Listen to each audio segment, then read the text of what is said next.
Voice Power Studios voice coaching and speech coaching blog for October. How can a hidden message in your voice stop your career?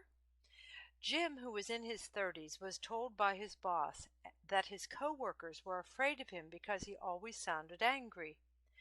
This news came as a huge shock to Jim, who told me that this seemed to come out of left field, that he couldn't believe it. I never argue with my coworkers, and I always do my best to cooperate and be helpful. What is it about my voice that sounds so angry to them? Jim had a strong voice, clipped the ends of his words, and spoke very directly. Indeed, he came across as a no-nonsense person.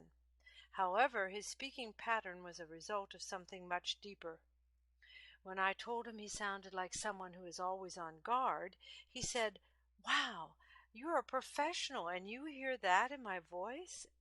That's amazing." He told me that he had no idea why he sounded that way and that he certainly didn't want to sound angry at work or in his personal life. We began by teaching him to relax his breath. He was taking a very short inhale and then holding his breath as he spit out his words. Many people who hold their breath do so because they are speaking fast.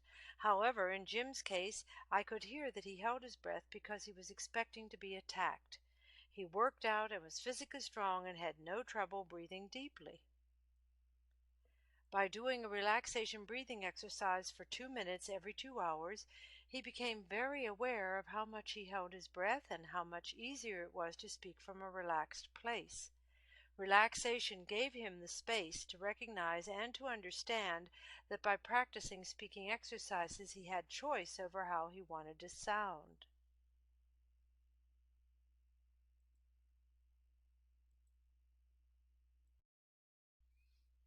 Next, I taught him to inhale when he opened his mouth to speak, and then to talk on the exhale, which gave him a more resonant, relaxed, and rich tone of voice.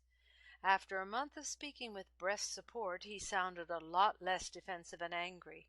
The breath support also brought his voice out of the back of his throat, at which point he became concerned that he was speaking too loudly. We followed this with volume control exercises. While we were working on the loudness exercises, Jim had a huge realization. He said that he felt that he sounded angry and feared being too loud because all through his childhood he had to defend himself and his sisters from his father, who had been a physically abusive alcoholic. He could now hear that in his voice tone. This voice tone was so much a part of him that it wasn't until he started practicing voice exercises that he put 2 and 2 together. He realized that he had been using this angry voice tone to interact with the larger world. It was a huge breakthrough for Jim, and it released him to discover many new ways of expressing himself. Changing the hidden message in his voice changed Jim's life and gave him the speaking skills and confidence to be an outstanding speaker and communicator. Congratulations to Jim! I recommended that Jim speak with a counselor or go to Al-Anon to get support for his inner healing.